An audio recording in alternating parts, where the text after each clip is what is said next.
Bonjour à toutes et à tous et ravi de vous retrouver. Nous allons parler aujourd'hui des deux sujets chauds du moment. Tout d'abord, bien sûr, la réforme de la retraite avec les risques de grève dure qui s'installent, les risques de blocage également de l'économie française et parallèlement le rebond boursier qui n'en finit pas. C'est les deux grandes nouvelles de ces derniers jours. Alors vous allez me dire, est-ce qu'il y a un lien entre les deux? Eh bien oui, aussi fou que cela puisse paraître, les deux sont des coups de poker qui pourraient être extrêmement dangereux. La réforme des retraites, parce que si jamais ça ne passe pas, si on a un blocage de l'économie française, et bien là on aura une récession qui va s'aggraver avec un risque que le gouvernement recule encore une fois, et donc on aura une crise économique, sociétale, politique, donc extrêmement dangereux pour l'ensemble de la France bien entendu, et sur les marchés boursiers qui aujourd'hui ne voient pas la réalité en face, ils sont un petit peu euphoriques. Si jamais demain ils prennent conscience que la récession dure, que l'inflation reste élevée, que les taux d'intérêt continuent d'augmenter, alors là les niveaux boursiers actuels sont très chers et donc ça pourrait générer un crack. Donc voilà les deux grands dangers qui nous menacent finalement, qui ne sont pas directement corrélés, quoique on le verra tout à l'heure, il y a quand même un lien, et donc on va voir dans le détail, est-ce que ces risques pourraient déraper, bien entendu en toute indépendance, et avec évidemment de la pédagogie, et surtout des graphiques réalisés sans trucage comme d'habitude. On va commencer tout de suite avec le coût de cette grève. C'est une question qui revient extrêmement souvent. On me pose la question, combien ça coûte une grève dure? Eh bien, c'est très simple.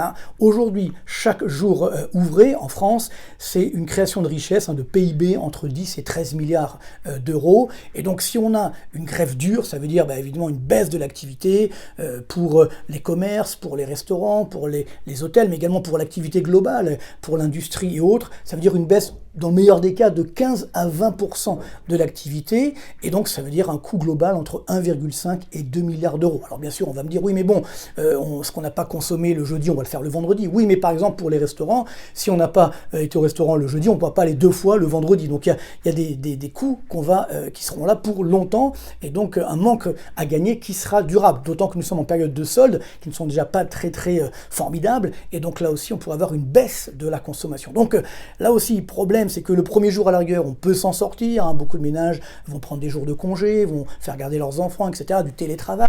Mais si ça dure, s'il y a plusieurs jours, alors là, le coût pourrait augmenter et donc pourrait dépasser les 1,5 à 2 milliards d'euros par jour. Donc, soyons extrêmement prudents parce que ça pourrait générer, bien sûr, une récession qui est déjà là en France. Ça pourrait l'aggraver avec des entreprises qui sont déjà exsangues et qui pourraient, bien sûr, avoir recours au chômage partiel, au chômage obligatoire, finalement. Et donc, ça veut dire moins de revenus, donc encore plus, je dirais, de baisse de pouvoir d'achat et donc plus de risques social en France. Donc, cette grève pourrait, si elle dure bien sûr, coûter extrêmement cher à l'économie française. Alors le pire, c'est que malgré cette réforme, elle ne résout pas grand-chose, pour une raison simple, c'est qu'elle table sur une croissance de l'ordre de 2 à 2,5% par an et sur un taux de chômage de 5%. Ce qui veut dire que si on n'y arrive pas, il faudra refaire encore une autre réforme dans 5 ans. D'ailleurs, si vous voulez, en 25 ans que je fais ce métier, je crois que j'ai dû faire face à 5 réformes des retraites. À chaque fois, on lui dit, ça y est, c'est réglé. Puis 5 ans plus tard, on lui dit, non, finalement, évidemment, on avait pris une croissance de 2,5%, et puis on a fait 0,9% de croissance par an, donc évidemment, ça suffit pas, et puis le taux de chômage n'est pas à 5,5%, mais à 7,4%, et surtout, si on prend le taux de chômage de ce qu'on appelle le sous-emploi, le taux de chômage global, on est à plus de 16%. Donc on se rend bien compte que même cette réforme des retraites ne suffira pas, mais pourtant elle peut générer effectivement un cataclysme économique parce que, regardez bien, la confiance des ménages est très basse. Et ça, c'est vrai que le gouvernement ne prend pas assez conscience de cela. Aujourd'hui, les ménages sont inquiets. Donc pourquoi cette grève risque de prendre, pas seulement par rapport à la réforme des retraites, mais surtout par rapport au fait que les ménages sont affaiblis, voire appauvris, le pouvoir d'achat baisse. Alors on a donné des chèques ici ou là, mais ça ne suffit pas. Il y a une grande crainte sur l'avenir. Regardez au mois de décembre, l'indicateur de confiance des ménages, malgré l'effet Coupe du Monde que certains ont évoqué, a reparti à la baisse. Donc nous sommes quasiment sur des plus bas historiques, bien plus bas que pendant le Covid-19, bien plus bas que pendant les Gilets jaunes. Il faut remonter aux vagues d'attentats pour trouver un niveau encore plus bas. Donc ça veut bien dire que les ménages sont à cran. Il y a un ras-le-bol qui est là. Et donc attention aujourd'hui à ne pas mépriser effectivement les Français. Il faut bien sûr leur expliquer, mais surtout l'enjeu c'est de se dire, est-ce que c'était vraiment le moment? Et puis surtout, laissons le choix aux Français, parce que c'est ça le grand problème. Aujourd'hui, la réforme de la retraite, c'est pas compliqué. On vit de plus en plus longtemps à la retraite et c'est tant mieux. Vous voyez ici, vous avez la durée de vie moyenne à la retraite, donc depuis les années 60. Donc à l'époque, on vivait autour des 2 ans à la retraite. Donc évidemment, il n'y avait pas de problème de financement des retraites. Et puis il y avait 3,4 actifs pour un retraité. Et aujourd'hui, on vit 23 ans à la retraite. Et bientôt, en 2060, 33 ans à la retraite. Alors bien sûr, est-ce qu'on sera en bonne santé ou pas? Ça, personne ne le sait. Mais justement, s'il y a des dépenses de santé qui augmentent, ça va coûter encore plus cher. Donc c'est bien de vivre plus longtemps à la retraite, mais est-ce qu'on vit en bonne santé? Et surtout, est-ce qu'on a les moyens de vivre cette retraite? Et donc tout le problème mais là, il faut aujourd'hui responsabiliser les Français, sachant que la retraite, ça reste un système Madoff, hein, c'est-à-dire la retraite par répartition. Quand nous cotisons à la retraite, c'est pour payer les actuels retraités, en espérant que quand nous serons à la retraite, il y aura assez d'actifs pour payer nos retraites. On le voit, ça risque d'être compliqué. Vous voyez que la natalité d'ailleurs est en train de baisser fortement en France. Donc on a un gros problème qui arrive, et même les prévisions officielles du gouvernement sont certainement caduques d'ores et déjà, puisque on aura moins de croissance, il n'y aura pas forcément la natalité au rendez-vous, et donc ce qui veut dire que là, on avait dans les années, je dirais, les années 70, 3 actifs pour un retraité, après en 2000, 2,1 actifs pour un retraité, aujourd'hui on a 1,5 actifs pour un retraité, et bientôt 1,3, ce qui veut dire que c'est pas un problème économique ou social, c'est un problème mathématique. Je ne peux pas financer 1 avec 1,3. Donc toute la difficulté est là, donc à partir de là, il faut se responsabiliser. Et le drame, c'est que si on ne fait rien, eh bien, il y aura une retraite encore plus inégalitaire, avec des personnes qui auront les moyens de financer leur retraite, et puis les autres qui n'auront pas. Et donc, le système de retraite par répartition pourrait bien sûr exploser, sachant que ne l'oublions pas, nous avons déjà quasiment 3 000 milliards d'euros de dette publique.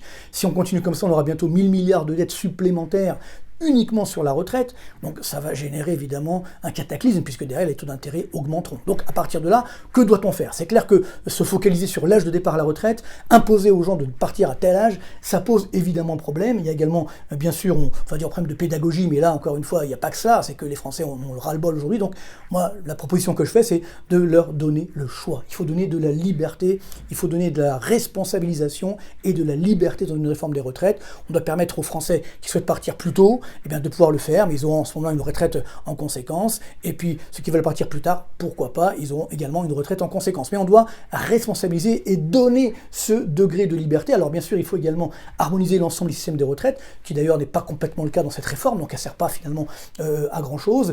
Et parallèlement, on pourra donc choisir. Et puis là aussi, il va falloir aider la retraite par répartition avec une retraite par capitalisation, qui existe d'ailleurs déjà pour les fonctionnaires, ce qu'on appelle la préfond, et donc pourrait être généralisée. Ça commence à exister ici ou là, mais avec des arrangements fiscaux là aussi. Donc pour aider encore une fois la retraite, et à partir de là, les Français pourront choisir. Donc c'est vrai que imposer comme ça un départ, je dirais, à la retraite à tel ou tel âge, il faut donner le choix et responsabiliser en disant, voilà, si vous partez tôt, il y aura un tel niveau de retraite, bien sûr prendre en compte la pénibilité, mais c'est sûr que globalement aujourd'hui, passer en force, en toisant les gens, en méprisant, ça peut être extrêmement dangereux. On l'a vu, la confiance des ménages est très basse, et donc ça peut générer une récession particulièrement dramatique sur l'économie française. Je rappelle que les défaillances d'entreprises ne cessent d'augmenter, donc on a déjà des faillites qui sont là, donc ça risque de générer encore un chômage qui va s'aggraver, donc soyons extrêmement prudents, c'est un coup de poker vraiment très dangereux. Et puis parallèlement, si le gouvernement recule, ce qui a priori est quand même assez probable, alors là, on risque d'avoir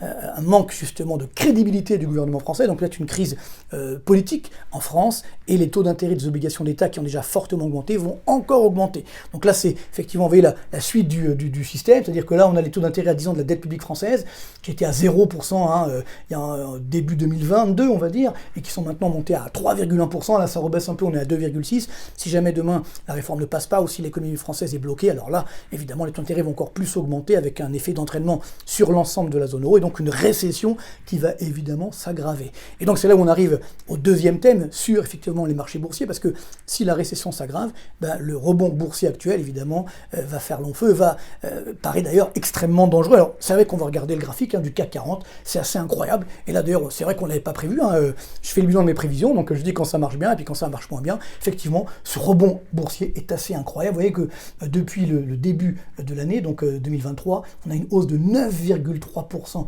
du CAC 40, et depuis le plus bas de septembre 2022, eh bien une hausse de 24,7%, on a dépassé les 7000 points.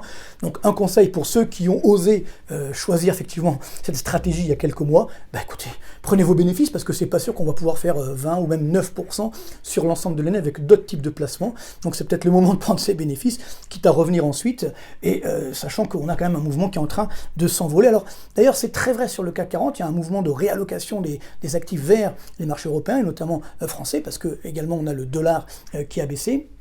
Et si on regarde les marchés boursiers américains, vous voyez que c'est moins dynamique. Hein. Là, le rebond, ça c'est le Standard & Poor's 500, c'est seulement 3,9% depuis le début 2023, et on est toujours sur une baisse de 16,8% par rapport, je dirais, au début janvier donc 2022. Donc vous voyez qu'il y a toujours une tendance baissière, ce qui est quand même moins le cas sur le CAC 40. Donc attention, le CAC 40 devient cher, et par rapport aux autres bourses, notamment le Standard & Poor's 500, même le Nasdaq, hein, c'est vrai qu'il remonte un petit peu, mais enfin c'est toujours moins 31,5% entre novembre 2021 et 17 janvier 2023, alors on verra évidemment la suite, mais il y a quand même des risques qui sont toujours extrêmement importants, et là j'ai envie de dire, il faut rappeler encore une fois les fondamentaux, hein. Je pense que c'est ce que j'ai toujours fait dans ma carrière, quand il y a des mouvements voilà, de bulles, de crack, il faut rappeler le niveau des fondamentaux économiques. Alors c'est quoi un cours boursier? C'est très simple, un cours boursier normalement, c'est la somme des dividendes à venir, alors pendant N années, si on détient l'action pendant N années, divisé par le taux d'intérêt, ça veut dire c'est les dividendes à venir actualisés, donc on divise par le taux d'intérêt. Donc les dividendes viennent d'où? Ils viennent de la croissance. Donc s'il y a une récession qui dure, les dividendes évidemment vont baisser. Alors certains me disent oui mais il y a un effet inflation, donc le chiffre d'affaires augmente. Oui mais si le chiffre d'affaires augmente mais que les coûts également augmentent, les dividendes vont évidemment reculer. Donc ça veut dire qu'attention, le numérateur va baisser. Donc ça fait baisser les cours boursiers. Et parallèlement le taux d'intérêt, là pour l'instant on se dit ça y est, ça va arrêter d'augmenter, mais rien n'est sûr, parce que si l'inflation dure, les taux d'intérêt vont continuer d'augmenter, notamment le taux d'intérêt des obligations d'État, donc le dénominateur va lui aussi augmenter. Donc si en haut ça baisse et qu'en bas ça monte, le ratio, donc les cours boursiers ont tendance à baisser. Donc, soyons extrêmement prudents sur ce qui se passe aujourd'hui. Il y a un mouvement, je dirais, d'euphorie, mais qui reste quand même extrêmement dangereux. Autre élément fondamental sur les marchés boursiers, ce qu'on appelle le PER, le Price Earning Ratio. Ça veut dire en gros combien de fois la valeur des actions capitalise entre guillemets les bénéfices. Hein. Et donc c'est tout simple, hein, c'est la valeur de l'action par rapport donc aux bénéfices. Donc on estime qu'un niveau normal c'est 12. Ça veut dire en gros la valeur de l'action représente 12 années de bénéfices. En gros pour faire simple. Voilà, ça c'est un niveau pas trop cher, un niveau normal. Sauf qu'aujourd'hui, sur le CAC 40, on est à combien? Attention, tenez-vous bien, un chiffre tout à fait officiel, sur le CAC 40 avec les profits, entre guillemets, qui n'auraient pas baissé, donc admettons que tout aille pour le mieux dans le meilleur des mondes, on est à 24,5. Vous voyez, c'est le double du niveau normal du PER. Donc là, on est à 24,5. Alors là, je vous ai mis le palmarès, évidemment, des entreprises du CAC 40. Alors il y a évidemment Hermès, 52. Alors bien sûr, on me dit oui, mais c'est le luxe, c'est spatial. D'accord, mais 52 ans de bénéfices, ok, ça fait quand même beaucoup. C'est pas la bulle du numérique, mais c'est quand même pas mal. L'Oréal 33, Safran 34, Dassault Systèmes 31, bon, tant mieux. Et regardez, LVMH, effectivement, 26, Vivendi 26, Air Liquide 24. Donc on a quand même des entreprises françaises qui aujourd'hui sont extrêmement chères. Donc si effectivement demain tout va bien dans le meilleur des mondes, que la croissance revient, pourquoi pas, que la guerre en Ukraine s'arrête, que la Chine n'a pas de problème de coronavirus, bon, que la croissance mondiale rebondit à 4%, oui, ça peut se justifier. Mais si tel n'est pas le cas, alors là, il faut être extrêmement prudent. Et justement, viennent de tomber les chiffres chinois. Donc on a eu au 4e trimestre, donc une croissance zéro. Je pense qu'on avait certainement une baisse du PIB, mais les Chinois n'ont pas voulu être trop pessimistes. Donc là, on voit effectivement donc, cette croissance zéro. En glissement annuel, on tombe à 2,9%. Donc là, on voit l'épisode coronavirus. Donc là, on a une économie chinoise qui est quasiment en récession. Et les indicateurs avancés des directeurs d'achat, vous voyez, ça c'est dans les services, dans l'industrie. Services, c'est en vert, l'industrie, c'est en rouge. On est sous la barre des 50. Donc, c'est-à-dire que la récession perdure en Chine. Alors là, on me dit oui, mais en janvier, ça y est, tout s'est ouvert, etc. C'est formidable. Oui, mais s'il y a beaucoup de cas de coronavirus, là aussi, les entreprises n'ont pas tourné à plein. Donc les pénuries vont se maintenir. La récession risque de se maintenir également en Chine. Et qui dit pénurie, dit parallèlement, je dirais, inflation qui augmente. Et donc là, je pense que c'est le deuxième sujet. Est-ce que l'inflation va continuer d'augmenter? C'est vrai que jusqu'à présent, on a eu un effet de correction de l'inflation parce que les prix énergétiques et les prix des matières premières ont baissé. Mais attention, regardez bien le prix du baril, ça arrête de baisser. Et d'ailleurs, là, c'est un peu le paradoxe, parce que si l'économie chinoise redémarre, à ce moment-là, les prix du baril vont repartir à la hausse, ce qui va générer une nouvelle inflation. Donc là, on le voit bien. Vous voyez, on était tombé il y a quelques semaines à 76 $ le baril, le 8 décembre. On remonte à 86-87 $ le baril, donc ça remonte un petit peu. Donc prudence, on a aujourd'hui des prix énergétiques qui sont en train de redémarrer. Pareil sur l'indice qu'on appelle CRB de toutes les matières premières confondues. Vous voyez, ça a arrêté de baisser. Ça avait fortement monté.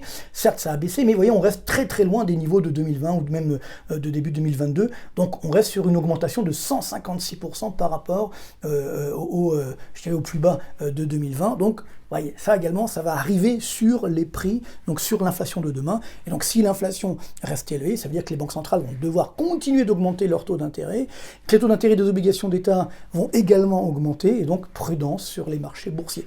Et d'ailleurs, il y a un élément qui ne trompe pas, c'est le cours de l'or. C'est vrai que ça c'est incroyable, parce que normalement quand les marchés boursiers montent, quand on dit tout va bien dans le meilleur des mondes, l'or a tendance à baisser. Et là, c'est pas du tout ce qui se passe. L'or est en train de remonter, regardez, c'est assez vertigineux. On a dépassé les 1900 $ l'once, donc ça veut bien dire que les investisseurs se disent, bon allez, les marchés boursiers, on va profiter un petit peu du rebond, il y a quand même pas mal de risques, donc j'investis quand même sur l'or, et ça c'est un signe justement qui montre que, attention, l'économie mondiale reste convalescente, et donc que le rebond boursier actuel est quand même tout à fait dangereux. Donc voilà, pour conclure, on a bien 2 coups de poker incroyables qui sont menés par le gouvernement français, par les investisseurs boursiers. Voilà le lien, et attention, ces coups de poker pour être dramatiques, extrêmement dangereux, d'abord pour l'avenir de l'économie française, et également pour l'avenir des marchés boursiers. Donc il faut rester extrêmement prudent, soyons bien sûr optimistes, mais réalistes, et bien sûr on reparlera, on se reverra pour voir l'évolution de ces blocages en France et des marchés boursiers. En attendant, portez-vous bien, merci pour votre fidélité, bonne continuation, et à très bientôt.